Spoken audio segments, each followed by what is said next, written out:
பொதுவா வந்து பாத்தீங்கன்னா, இது இந்த கார்னர் ராசி வருது பாத்தீங்களா? அந்த 12 ராசியில இந்த 4 கார்னர் ராசி கஷ்டப்படுவாங்க. அதுல வந்து பாத்தீங்கன்னா, இந்த கன்னி ராசியும் ஒரு கார்னர் ராசி வருது. ஃபேமிலி ரீதியான குழப்பங்கள் அப்படின்றது கன்னிக்கு ஆன் அண்ட் ஆஃப் வந்துட்டே இருக்குமா. இவ்வளோ புத்திசாலியா இருந்தாலும் கடந்த ஏறக்குறைய ஒரு 4 வருஷம் 5 வருஷமாவே உனக்கு என்னப்பா நீ என்ன ஜம்முன்னு இருப்ப, நீ கண்ணியில பிறந்துட்ட, நீ பயங்கர ஜீனியஸ் ஆச்சு அப்படின்னு அவங்க எப்படி வாழ்க்கை வாழறாங்க அப்படின்னு அவங்களுக்கு தான் தெரியும். நான் 2 வார்த்தை பேசினா என் மனைவி 2 வார்த்தை பேசுவாங்க, நான் 4 வார்த்தை பேசினா அவங்க 6 வார்த்தை பேசுவாங்க. ஸோ அப்படியே ஓடிச்சு. இப்போ எப்படின்னா நான் 4 வார்த்தை பேசினா அவங்க 400 வார்த்தை பேசுறாங்க. பேசுறதுல கூட ஒரு நியாயம் தர்மம் வேணாமா? இப்போ எந்த அளவுக்கு எனக்கு இரிட்டேஷன் வருது அப்படின்னா அவ பேசினாலே எனக்கு வயிறு அப்படின்ற மாதிரி ஒரு சூழ்நிலை.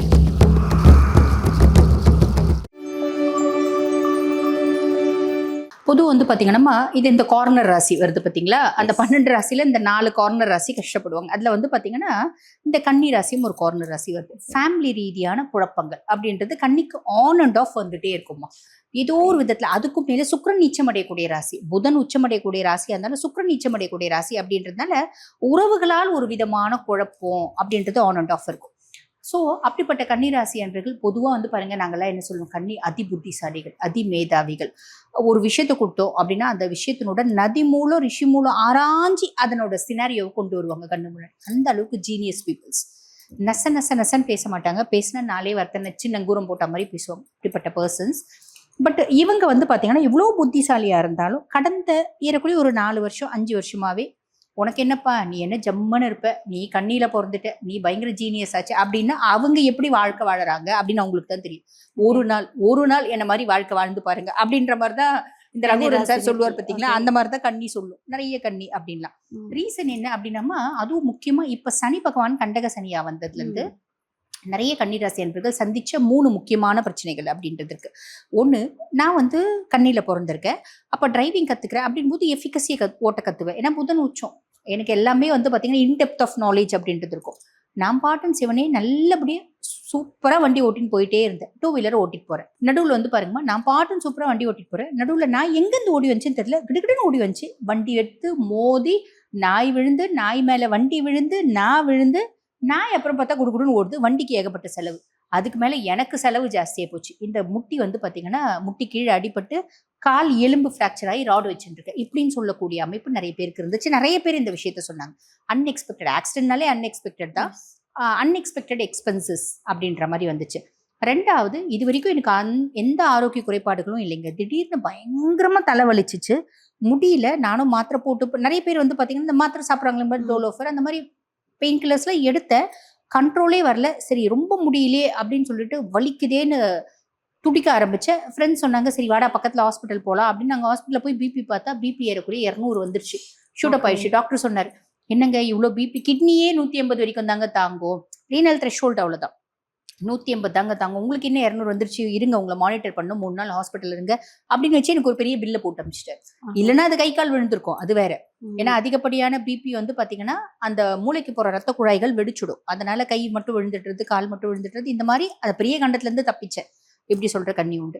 அதே மாதிரி இவ்வளவு நாள் வரைக்குங்க நான் 2 வார்த்தை பேசினா என் மனைவி 2 வார்த்தை பேசுவாங்க, நான் 4 வார்த்தை பேசினா அவங்க 6 வார்த்தை பேசுவாங்க. ஸோ அப்படியே ஓடிச்சு. இப்ப எப்படின்னா நான் 4 வார்த்தை பேசினா அவங்க 400 வார்த்தை பேசுறாங்க. பேசுறதுல கூட ஒரு நியாயம் தர்மம் வேணாமா? இப்ப எந்த அளவுக்கு எனக்கு இரிட்டேஷன் வருது அப்படின்னா அவ பேசினாலே எனக்கு வயிறு எரியுது அப்படின்ற மாதிரி ஒரு சூழ்நிலை. இந்த மாதிரி பல விதமான குழப்பங்கள் கன்னி சந்திச்சாங்க. காரணம் என்ன அப்படின்னா சனி பகவான் கண்டக சனியா இருந்ததுனால இந்த 3 விஷயத்துல இவங்களை டார்கெட் பண்ணா அப்படின்னு சொல்லலாம். இப்ப குரு பெயர்ச்சியாகி குருனோட உச்ச பார்வை சனி மேல படுறதுனால சனி ஆல்மோஸ்ட் நல்லிஃபை ஆயிட்டாருமா. இது ஒரு பெரிய பிளஸ். இந்த 3 விஷயத்துல இனி பஞ்சாயத்து இல்லை அப்படின்னு சொல்லலாம். அதுக்கும் மேல குரு பகவான் வந்து பாத்தீங்கன்னா 11ஆம் பாவம் லாபஸ்தானத்துல வந்து அமர்றாரு. லாபஸ்தானத்துல குரு முக்கியமா வந்து பாத்தீங்கன்னா இந்த ஆன்மீகம் சம்பந்தப்பட்ட வேலை செய்வாங்க பாத்தீங்களா, ஆன்மீக சொற்பொழிவாளர்கள், கோயில்ல வந்து ஆபீசர்ஸா இருப்பாங்க, புரோகிதர்களா இருப்பாங்க, ஸ்பிரிச்சுவல் டூர்ஸ் கண்டக்ட் பண்ணுவாங்க, ஆன்மீக பொருட்கள் வியாபாரம் பண்றவங்க, இவங்களுக்கு எல்லாம் நல்ல லாபம் உண்டுமா. எல்லாருக்குமே லாபம் உண்டு, அவங்களுக்கு எல்லாம் இன்னும் ஒரு கல் மிச்சம் அப்படின்னு சொல்லலாம். இந்த ஃபுட் ப்ராடக்ட்ஸ் எல்லாம் சேல்ஸ் பண்றாங்க, அதெல்லாம் வந்து பாத்தீங்கன்னா இந்த மாவு வியாபாரம் பண்றது, ஊறுகாய் வியாபாரம் பண்றது, அதே மாதிரி பாத்தீங்கன்னா மிளகு, இந்த மாதிரி ஃபுட்டு சம்பந்தப்பட்ட விஷயம் எல்லாம் வந்து வியாபாரம் பண்றவங்க கலப்படம் கண்டிப்பா இருக்கக்கூடாது.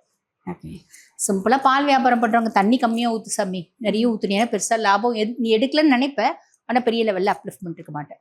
பொதுவா கண்ணி நேர்த்திய தொழில் செய்யக்கூடியவங்க தான்மா. பட் இருந்தாலும் எல்லா ராசியிலயும் கொஞ்சம் முன்ன பின்ன பர்சனாலிட்டிஸ் இருக்கதான் நம்ம செய்யறாங்க. ஆக அவங்களுக்காக இந்த வரிகள் சொல்றேன். எந்த வேலை செஞ்சாலும் அது ஒரு நேர்மை, நியாயம், தர்மம் அப்படின்றது இருக்கணும். 10 ரூபாய் பொருளை 11 ரூபாய்க்கு வியாபாரம் பண்ணு. 10 ரூபாய் பொருள்ல 100 ரூபாய்க்கு வியாபாரம் பண்றதே தப்பு. சில 10 ரூபாய் தாயத்தை வந்து பாத்தீங்கன்னா 10,000 ரூபாய் வந்து வாங்குவாங்க. இந்த ஆன்மீகம் சார்ந்த விஷயத்துல இது வந்து நான் ஜபம் பண்ணி கொடுக்குறேன், அது பண்ணி கொடுக்குறேன், அந்த மாதிரிலாம் பண்றீங்க அப்படின்னா அப்லிஃப்ட்மெண்ட் கிடையாது. இதுல கவனம் அப்படின்றது வேணும். அதே மாதிரி மூத்த சகோதர சகோதரிகளோட சப்போர்ட் அப்படின்றது பரிபூர்ணமா கிடைக்குமா, ஃப்ரெண்ட்ஸ்னோட சப்போர்ட் கிடைக்கும். கன்னிராசி என்பர்கள் வந்து இந்த விஷயத்த மட்டும் பண்ணவே கூடாதுன்னா என்ன விஷயம் பண்ணக்கூடாது?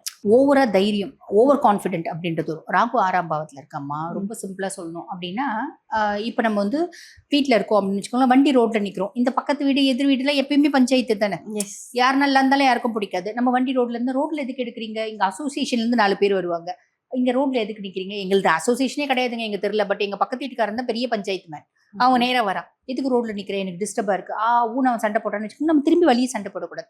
அவன் சண்டை போடும்போது கம்முன்னு கவுசா தாப்பால் போட்டு வீட்டுல உட்காந்துடும். அவன் பாட்டுன்னு வெளில கத்திக்கிட்டு விட்டுணும். இல்ல அவன் கத்திட்டே இருக்கட்டும், தாப்பால் போட்டு நீ வெளில போயிடணும்.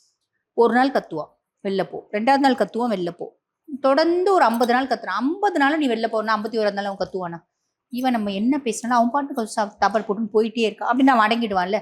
நீ பக்கத்துல கூட நின்று நீ என்ன பேசுறது தப்பு, நான் பேசுறது கரெக்ட் அப்படின்னு பஞ்சாயத்து பண்ணி அந்த பஞ்சாயத்து கை கலப்பாகிறதுக்கு வாய்ப்பு உண்டு. சோ அதுல கவனம் அப்படின்ட்டு தேவை. நம்ம பாட்டுன்னு கோவத்துல அவன் மேல தப்பாவே இருக்கும், பளிர்னு ஒரு அறை விடுவோம்.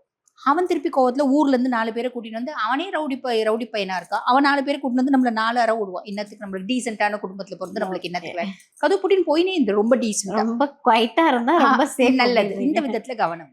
ஒரு எக்ஸாம்பிள் சொல்றேன், அந்த மாதிரி பல எக்ஸாம்பிள் நம்ம போட்டுக்கலாம். குவைட்டா இருக்கணும், அமைதியா இருந்தோம், அமைதியா இருக்கு. ஆமா, ஓகே மேம். குரு பகவான் வந்து கன்னிராசிக்கு என்ன விஷயத்த கட்டாயம் பண்ணி கொடுத்துட்டே போவார் அப்படின்னா என்ன? கண்டிப்பா செய்யற தொழில லாபம் அப்படின்றது சாலிடா கொடுக்கும். Okay, super ma'am, super. மோகன், அதாவது வந்து லாபம் கிடைச்சிருச்சுன்னா ஓரளவு வந்து எல்லாமே கிடைச்ச மாதிரி. பணம் இருந்தா எல்லாமே கூட வந்துடுதுமா. அம்மா ஒருத்தவங்க கிட்ட பணம் நிறைய இருக்கு அப்படின்னாலே சந்தோஷம், நிம்மதி, குதூகலம் எல்லாம் கூட வந்துடுது. பணம் இல்ல அப்படின்னா வம்பு. அதான் ஒரு வார்த்தை சொல்லுவாங்க பாத்தீங்களா, எல்லாருக்கு இல்லாலும் இல்லை, ஈன்றெடுத்த தாயும் இல்லை. இல்லாதவனுக்கு பொண்டாட்டி இல்லையா, முதல்ல பெத்த தாயே இல்லையா, அவங்களே வந்து பாத்தீங்கன்னா பணத்தை யோசிப்பாங்க அப்படிம்பாங்க. ஆக இதுல வந்து பாத்தீங்கன்னா லாபம் நல்லா வருது, அவ்வளவுதான், அதுவே ஒரு பெரிய பிளஸ். கன்னிராசி என்பவர்கள் வழிபடக்கூடிய தெய்வம் பொதுவா வந்து பாத்தீங்கன்னா, இந்த கன்னி வந்து எதை பேஸ் பண்ணி வழிபாடு பண்ணணும் அப்படின்னா, சனி பகவான் கண்டக சனியா இருக்காரு.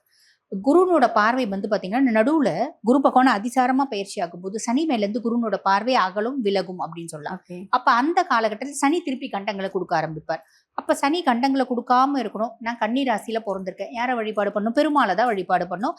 அதுலயும் நரசிம்ம மூர்த்தியை வழிபாடு அப்படின்றது பண்ணணும். இப்ப வந்து பாத்தீங்கன்னா வீட்டு பக்கத்துலயே நரசிம்மர் கோயில் இருக்கு அப்படின்னா வழிபாடு பண்ணலாம். இல்லைன்னா இந்த சோழிங்கர் யோக நரசிம்மர் கோயில் அங்க பக்கத்துல இருக்கவங்க அந்த யோக நரசிம்மர் கோயிலுக்கு போகலாம். போயிட்டு அவருக்கு வந்து பாத்தீங்கன்னா இப்பதான் ரோப் கார்லாம் போட்டுட்டு இருக்காங்களா, படி ஏறணும் அப்படின்ற அவசியம் இல்லை, ஜம்முன்னு தரிசனம் பண்ணிட்டு வேண்டிட்டு வந்தா நிறைய நல்லது. Okay, super ma'am. நரசிம்மர் வழிபாடு கன்னிராசினியர்களுக்கு ரொம்ப நற்பலன்களை கொடுக்கும் அப்படின்ட்டு ரொம்ப அழகா ஒரு அற்புதமான பலன்கள் கொடுத்துருக்கீங்க. Thank you ma'am. தேங்க்யூ.